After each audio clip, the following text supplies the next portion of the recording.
Hi, this is Jay Sykes. We'll be discussing today the Tudor Pelagos. I've had this for a few weeks now. I'll be going over some specifications and other information about it today. Now let's get the dimensions out of the way here. This watch is 42 millimeters in diameter. The lug to lug is 50 millimeters, and the height of this watch is 14.3 millimeters. Now when you get this watch, it includes a rubber strap as shown here with a titanium buckle. Very comfortable rubber strap.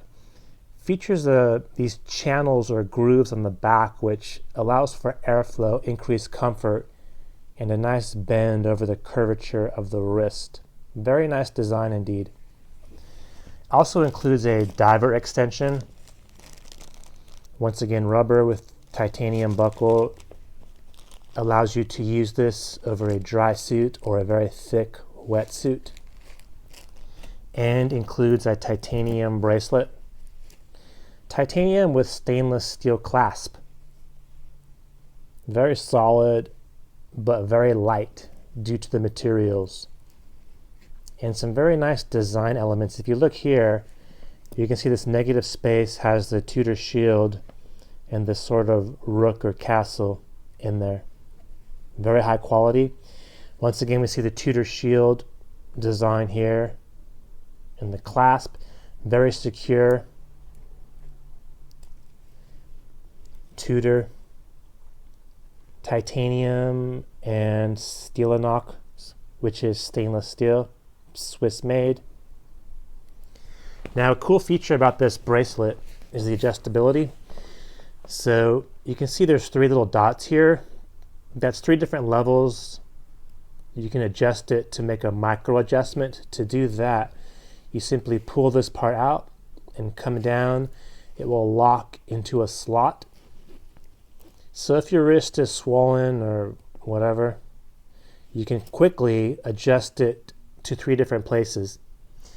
Let's say you're going to be diving with a relatively thin wetsuit, or you just want some expansion. You can bring this out further, pull out, and now when you're in this zone, this is a spring, and I'll show you the back side. So it accommodates a little bit of wiggle room there. And of course, here we have the diver's extension. It's a very versatile, well-made clasp. I'm just going to bring this back to the slot. When it locks into one of these slots here, because you have to pull this direction to adjust, when you bring it here, it's very secure. It's not going to migrate away from that. It's a very well-made bracelet and clasp. High quality, extremely comfortable. Now I have it on the rubber strap now. I've been doing a series of tests, and I think for water activities, I think the rubber strap is more suitable. And I've been in the water quite a bit with this. I've been in the ocean, swimming pool. Now there is a power reserve of 70 hours with this in-house movement, and I tested it out, and yes, on a full charge, this watch lasted 70 hours and 50 minutes.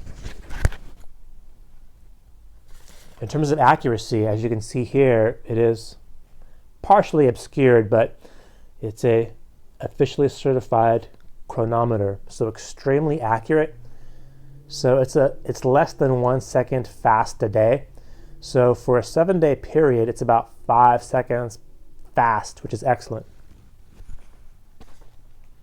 Now, I opted for the blue. Now, the blue is inspired by the French Navy. It's a very nice blue, which can look lighter or darker depending if you're on sunlight, indoors, outdoors, shade. 60-click bezel, ceramic bezel, and the bezel is fully loomed.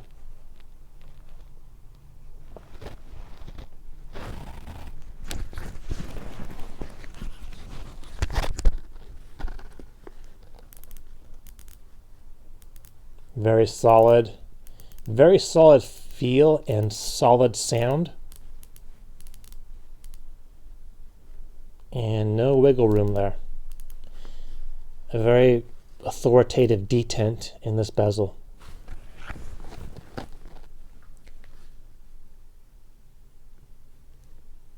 Depth rated 500 meters now. I did not go that deep. I went about 6 meters.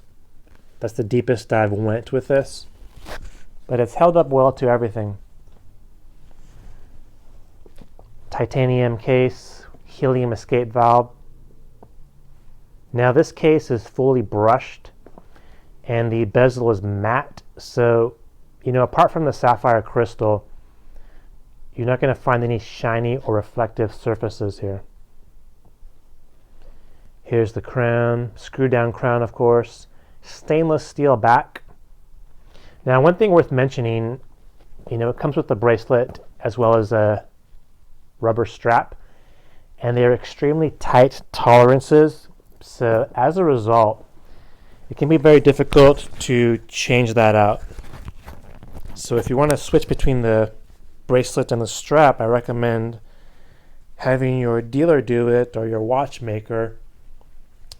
Or you may want to get one of those fancy, they're spring bar plier type tools, whereby they have two ends that can depress both sides of the spring bar simultaneously.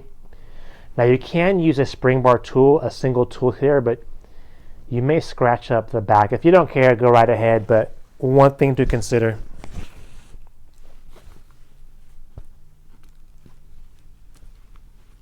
Now there are two things in this watch which I feel could have been improved. If you look here at the lugs, the crown guards, they come to somewhat of a point, a rather sharp point, and it's very tactile. You can feel that if you're pulling the crown out. Now, normally I wouldn't mind, but that sharp point seems rather incongruent compared to these very flow lines here, the beveling. So I think I would prefer to see that just a little bit more of a taper, maybe a bevel and less of that sharp point. The other thing which could be improved, the case back. Stainless steel case back is completely bare. I think it's an opportunity missed to do some lovely design, engraving. It's a blank canvas, which I think could have and should have been filled. But apart from that, I'm fully satisfied with this watch. I have zero complaints. I've had it for several weeks now. I've worn it on the weekends primarily and for various water activities. And it's held up great, looks great. If you have any questions, feel free to ask me. I'll be happy to answer them. This is Jay Sykes, hoping you have a nice day, if possible. Bye.